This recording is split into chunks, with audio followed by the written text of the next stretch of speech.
Assalamualaikum warahmatullahi wabarakatuh. Anak-anak semuanya, kali ini kita berada pada pembahasan soal-soal penilaian akhir semester 1. Sebagai persiapan kalian semuanya untuk menghadapi penilaian akhir semester 1 ini. Pada kesempatan ini, kami akan membahas soal-soal kelas 4. Penilaian akhir semester 1. Dan perlu kami sampaikan, apabila kalian semuanya ingin melihat pembahasan soal-soal di kelas yang lain, apakah itu kelas 5, 6 maupun kelas 3, kalian bisa lihat video pada link yang terdapat pada deskripsi video ini. Baik, kita mulai pembahasan soal-soal PAI penilaian akhir semester 1 kelas 4. Bismillahirrahmanirrahim.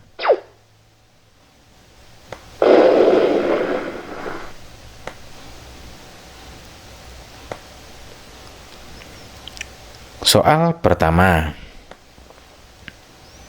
Kata al-falak artinya A. Manusia, B. Waktu duha, C. Waktu subuh, D. Pertolongan. Silakan kalian tebak kira-kira apa jawabannya. Mari kita perhatikan keterangan di samping. Al-falak artinya waktu subuh.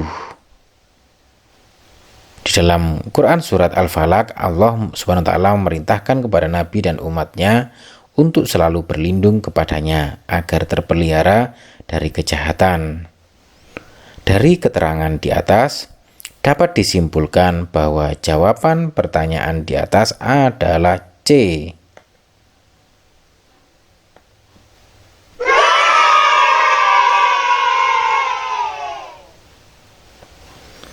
Berikutnya soal nomor 2.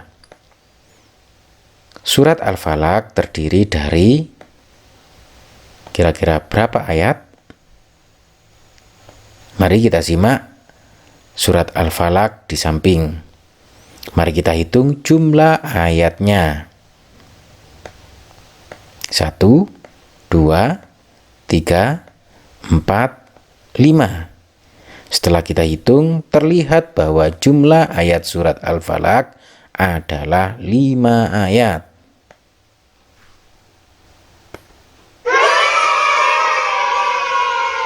Jadi jawabannya adalah C. Berikutnya soal nomor 3. 2 surat Al-Quran untuk perlindungan disebut A. Mu'awwidhatain, B. Mufassal, C. Ayat kursi, dan D. Surat pendek. Kira-kira apa jawabannya anak-anak semuanya? Mari kita bahas bersama-sama. Dalam Al-Quran terdapat 2 surat untuk perlindungan, antara lain surat Al-falak dan surat An-nas.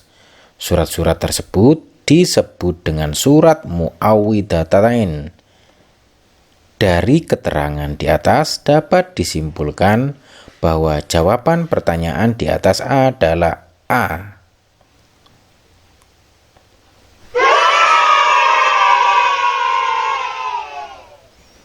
Berikutnya kita ke soal nomor 4. Wa min syarrin naffasati fil 'uqad. Potongan ayat di samping terdapat pada surat apa? Ayat berapa? A. Al-falak ayat 1, B. Al-alaq ayat 3, C. An-nas ayat 2, dan D. Al-falak ayat 4. Mari kita tebak kira-kira apa jawabannya. Oke, kita bahas bersama-sama bahwa ayat di atas merupakan potongan surat Al-falak. Mari kita lihat terdapat pada ayat berapakah ayat di atas?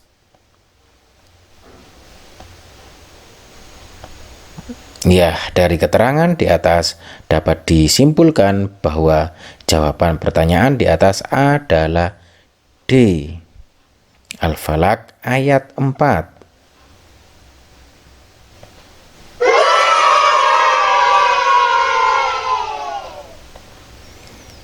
Berikutnya soal yang kelima.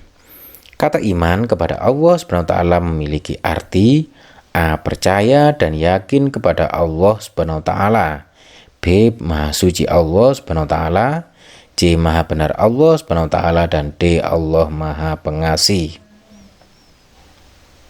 Kira-kira apa jawabannya? Mari kita simak pembahasannya. Allah SWT pencipta dan penguasa alam raya ini dan seisinya. Ciptaan Allah adalah yang ada di langit, bumi, manusia, hewan, tumbuhan, dan lainnya. Dari dasar inilah mari kita percaya dan yakin akan adanya Allah SWT. Percaya dan yakin kepada Allah SWT ini disebut dengan iman kepada Allah Subhanahu wa Ta'ala. Dari keterangan di atas dapat disimpulkan bahwa jawaban pertanyaan di atas adalah A.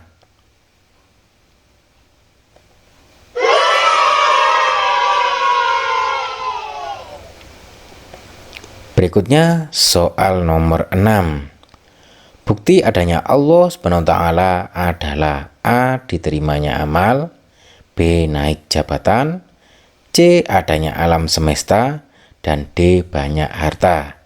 Kira-kira apa jawabannya? Silakan kalian tebak. Baik, mari kita bahas. Seperti penjelasan soal nomor 6 bahwa Allah SWT pencipta dan penguasa alam raya dan seisinya. Adanya alam semesta, langit, bumi, manusia, hewan, tumbuh-tumbuhan, dan lainnya adalah bukti adanya Allah SWT. Dari dasar inilah mari kita percaya dan yakin akan adanya Allah SWT. Percaya dan yakin kepada Allah SWT ini disebut dengan iman kepada Allah Subhanahu wa Ta'ala. Dari keterangan di atas dapat disimpulkan bahwa jawabannya adalah C.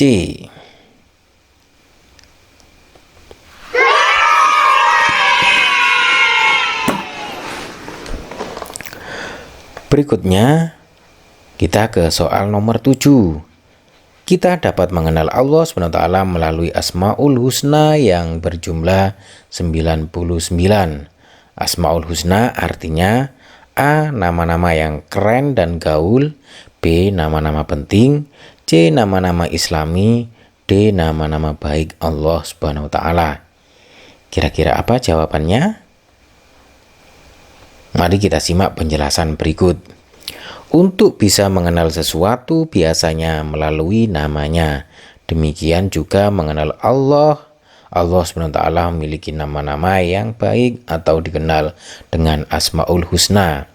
Nama Allah banyak, tetapi yang diperkenalkan oleh Allah kepada manusia hanya 99 nama melalui perantara wahyu, yaitu Al-Quran.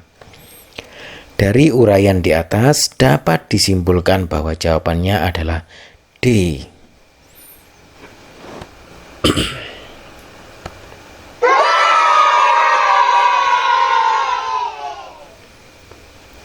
Berikutnya kita ke soal nomor 8. Tuhan yang wajib disembah adalah A. Malaikat, B. Rasul, C. Allah SWT, dan D. Pohon besar. Mari kita simak penjelasan dan pembahasan dari soal nomor 8 ini. Kira-kira kalian apakah sudah tahu jawabannya? Mari kita cocokkan dengan penjelasan di bawah ini. Yang pertama, seperti penjelasan soal nomor 6 bahwa Allah SWT pencipta dan penguasa alam raya dan seisinya. Adanya alam semesta, langit, bumi, manusia, hewan, tumbuh-tumbuhan, dan lainnya adalah bukti adanya Allah SWT. Dari dasar inilah Tuhan yang wajib disembah adalah Allah SWT. Dari uraian di atas dapat disimpulkan bahwa jawabannya adalah C.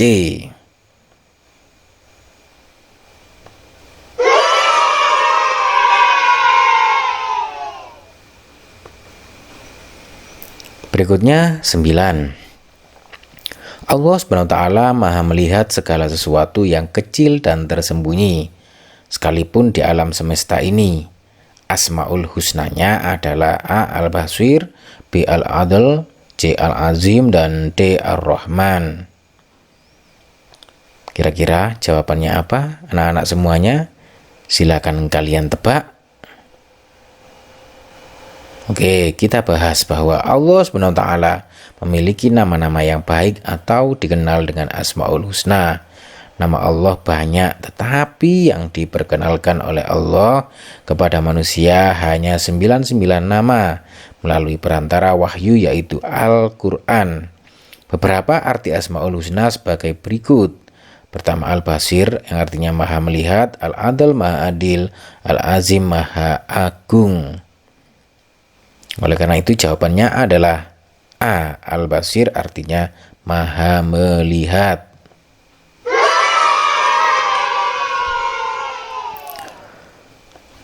Berikutnya soal yang nomor 10. Baik, kita ulangi bahwa jawabannya adalah A untuk nomor 9 ini. Selanjutnya kita kembali ke soal berikutnya, yakni soal ke-10. Manusia pilihan Allah SWT yang diberi wahyu untuk dirinya dan disampaikan pada umatnya disebut dengan A. Nabi, B. Malaikat, C. Rasul, dan D. Ulama. Mari kita simak penjelasan untuk soal nomor 10 ini. Allah SWT memberikan wahyu kepada Nabi serta Rasul untuk dijadikan petunjuk dalam hidup. Jika Nabi, wahyu tersebut untuk dirinya sendiri tidak wajib disampaikan kepada umatnya, namun untuk Rasul, wahyu tersebut selain dijadikan petunjuk untuk dirinya, juga wajib disampaikan kepada umatnya. Dari uraian di atas dapat disimpulkan jawabannya adalah C.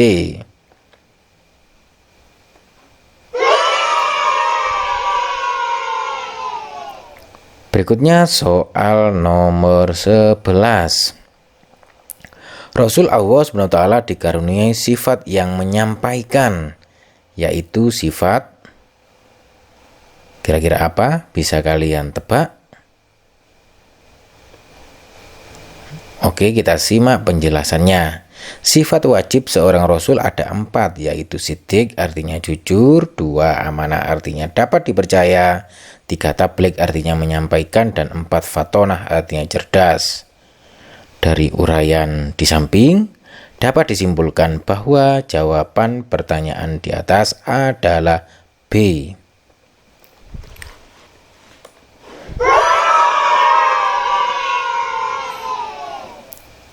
Berikutnya kita ke soal nomor 12. Ketika berbicara kepada teman harus dengan A. keras, B. terbata-bata, C. sopan, dan D. tergesa-gesa. Kira-kira jawabannya apa untuk soal nomor 12 ini? Mari kita samakan jawaban kalian dengan penjelasan berikut ini.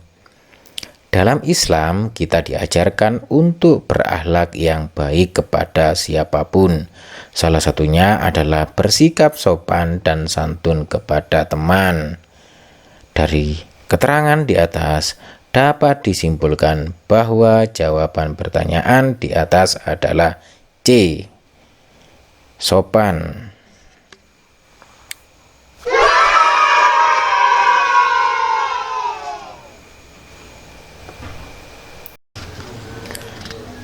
Soal ke-13. Ketika kita sudah ditolong oleh teman, kita mengucapkan A. rasa bangga, B. terima kasih, C. rasa lega, dan D. rasa sedih. Kira-kira apa jawabannya anak-anak semuanya? Mari kita perhatikan penjelasan berikut ini. Tolong-menolong merupakan sikap terpuji karena meringankan beban orang lain. Tolong-menolong diperintah dalam hal kebaikan dan dilarang dalam hal keburukan. Sikap kita setelah ditolong orang lain, kita harus mengucapkan terima kasih. Dari keterangan di atas dapat disimpulkan bahwa jawaban pertanyaan di atas adalah B.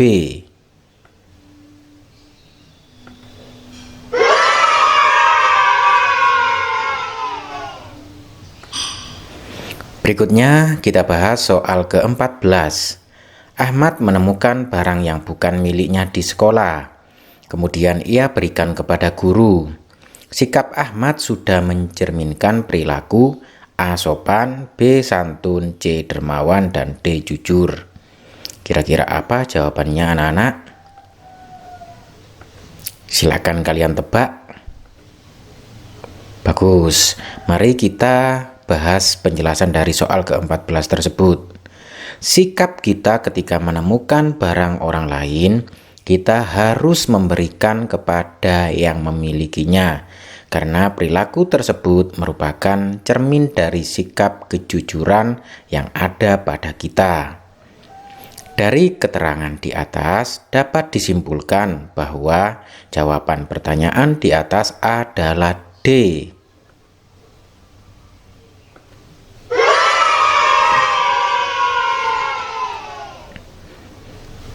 Berikutnya anak-anak semuanya, untuk soal ke-15. Lawan kata sifat wajib Rasul amanah adalah, silakan ditebak apakah kira-kira jawabannya. Oke, kita bahas. Sifat wajib seorang Rasul ada 4. Lawan atau kebalikannya disebut sifat mustahil Rasul. Berikut penjelasannya. Sidik artinya jujur. Lawannya adalah kizib atau bohong. Yang kedua, amanah artinya dapat dipercaya. Lawannya adalah khianat atau ingkar. Dan yang ketiga, tabligh artinya menyampaikan. Lawannya adalah kitman atau menyembunyikan. Sedangkan yang keempat adalah fatonah artinya cerdas. Lawannya adalah balada yang artinya bodoh. Dari uraian di samping dapat disimpulkan bahwa jawaban pertanyaan di atas adalah A.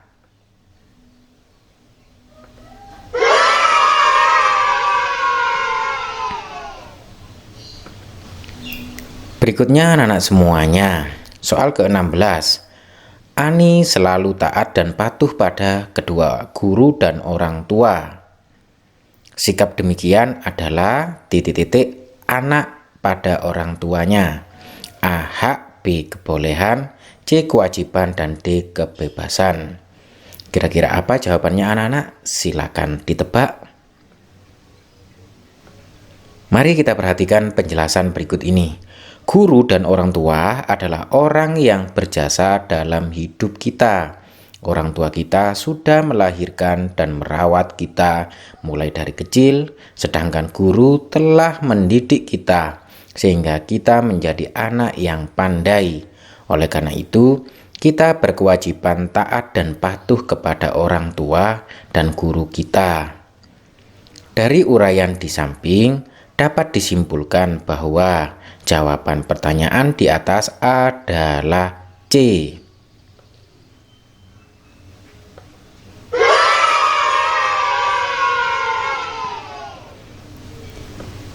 Berikutnya anak-anak semuanya soal ke-17. Badan Ahmad terkena kotoran burung. Maka cara bersucinya adalah dengan A. Mandi, B. Mandi basah, C. Mandi besar, dan D. Berwudu. Mari kita tebak apakah jawabannya anak-anak semuanya. Mari kita bahas soal tersebut. Bersuci dalam Islam dikenal dengan istilah toharo. Toharo terbagi menjadi beberapa macam, antara lain bersuci dari najis dilakukan dengan mandi jika yang terkena najis adalah badan kita. Selain itu dilakukan dengan mencuci pakaian jika pakaian kita yang terkena najis. Yang kedua, istinja dilakukan setelah buang air besar maupun kecil. Kemudian wudhu dilakukan untuk menghilangkan hadas kecil, dan mandi besar dilakukan untuk menghilangkan hadas besar. Dari uraian di samping dapat disimpulkan bahwa jawaban pertanyaan di atas adalah A.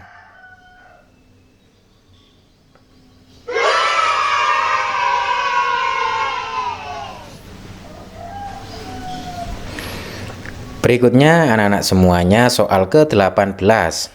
Nabi Ayub alaihissalam diuji oleh Allah SWT dengan menderita penyakit A. Mata, B. Kulit, C. Lumpuh, dan D. Buta. Mari kita tebak jawabannya. Apakah kira-kira jawabannya anak-anak semuanya? Mari kita bahas. Nabi Ayub alaihissalam baik ketika kaya raya atau ketika miskin senantiasa taat kepada Allah, selalu bersyukur. Allah SWT mengujinya dengan berbagai ujian. Salah satunya adalah diberi penyakit kulit yang parah. Namun meskipun menderita penyakit kulit yang parah, beliau tetap beriman dan bertakwa kepada Allah SWT. Dari uraian tersebut dapat disimpulkan bahwa jawaban pertanyaan di atas adalah B.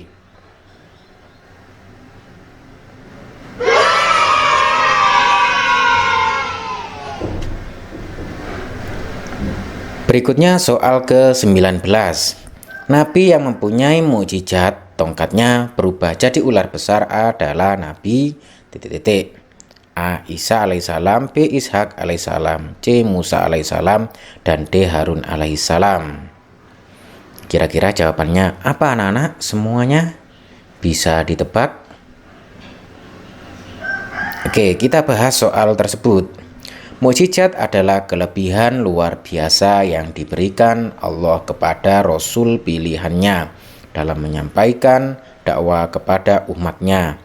Contoh mukjizat tersebut antara lain Nabi Musa alaihissalam tongkat bisa menjadi ular besar dan juga dapat membelah lautan. Kedua, Nabi Sulaiman alaihissalam bisa berbicara dengan hewan. Kemudian Nabi Daud alaihissalam dapat melunakkan besi dan Nabi Isa alaihissalam dapat menghidupkan orang mati. Dari uraian di samping dapat disimpulkan bahwa jawabannya adalah C.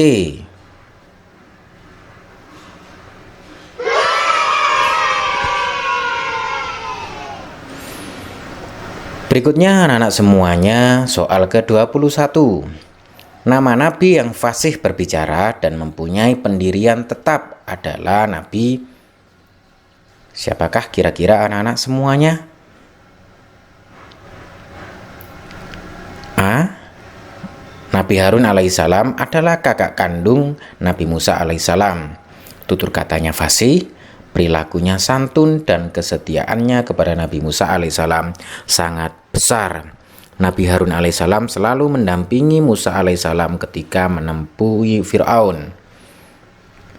Dari uraian tersebut dapat disimpulkan bahwa jawabannya adalah D.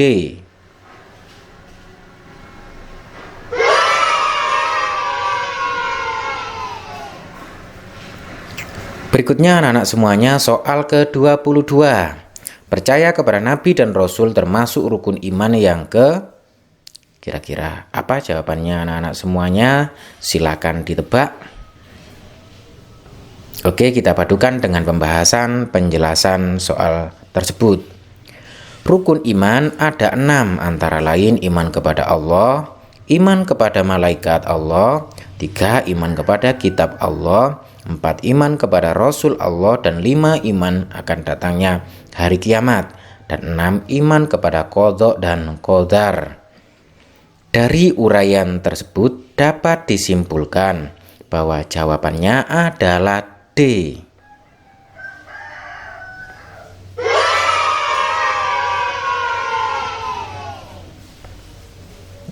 Anak-anak semuanya, berikutnya kita ke soal nomor 23.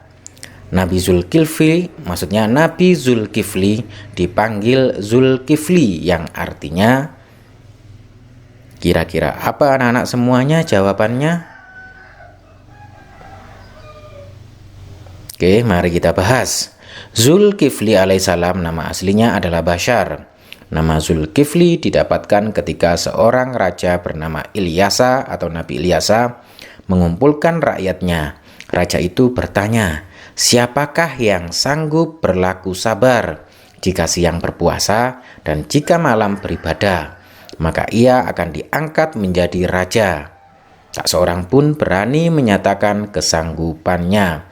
Akhirnya anak muda bernama Bashar mengacungkan tangan dan berkata, "Saya sanggup tuanku." Sejak saat itulah ia dipanggil Zulkifli yang artinya sanggup. Dari uraian di atas dapat disimpulkan bahwa jawabannya adalah A.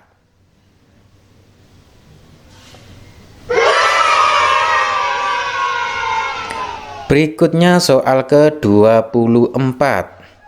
Nabi Harun alaihissalam dilahirkan 3 tahun lebih dari Nabi Musa alaihissalam. A. Muda, B. Tua, C. Kecil, D. Besar. Mari kita tebak anak-anak semuanya, apakah jawaban dari soal nomor 24 ini? Oke, kita bahas. Seperti penjelasan pada soal nomor 21 bahwa Nabi Harun alaihissalam adalah kakak kandung Nabi Musa alaihissalam. Tutur katanya fasih, perilakunya santun, dan kesetiaannya kepada Nabi Musa alaihissalam sangat besar. Nabi Harun alaihissalam selalu mendampingi Musa alaihissalam ketika menemui Fir'aun. Oleh karena itu Nabi Harun alaihissalam merupakan kakak Nabi Musa alaihissalam. Maka Nabi Harun alaihissalam lebih tua daripada Nabi Musa alaihissalam. Jawabannya adalah B.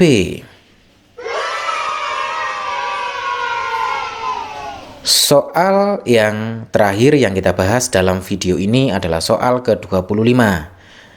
Isinya, Nabi Musa alaihissalam hidup pada masa pemerintahan Raja A. Fir'aun, B. Namrud, C. Abraha, dan D. Abbasiyah. Kira-kira apa jawabannya anak-anak semuanya?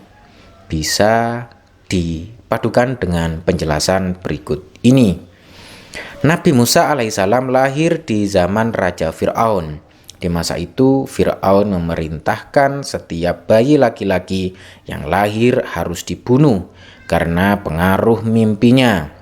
Menurut ahli nujumnya, mimpi Raja Fir'aun menandakan akan lahir seorang bayi laki-laki dari Bani Israel yang kelak akan membinasakan kekuasaannya.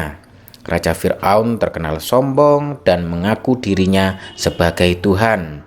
Dari uraian di atas dapat disimpulkan bahwa jawabannya adalah A.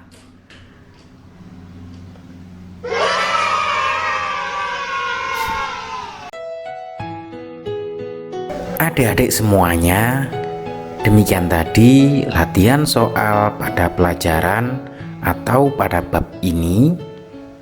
Selanjutnya, bagi kalian yang belum pernah subscribe channel ini, jangan lupa untuk subscribe dan bunyikan loncengnya. Sampai ketemu lagi di latihan-latihan soal berikutnya. Wassalamualaikum warahmatullahi wabarakatuh.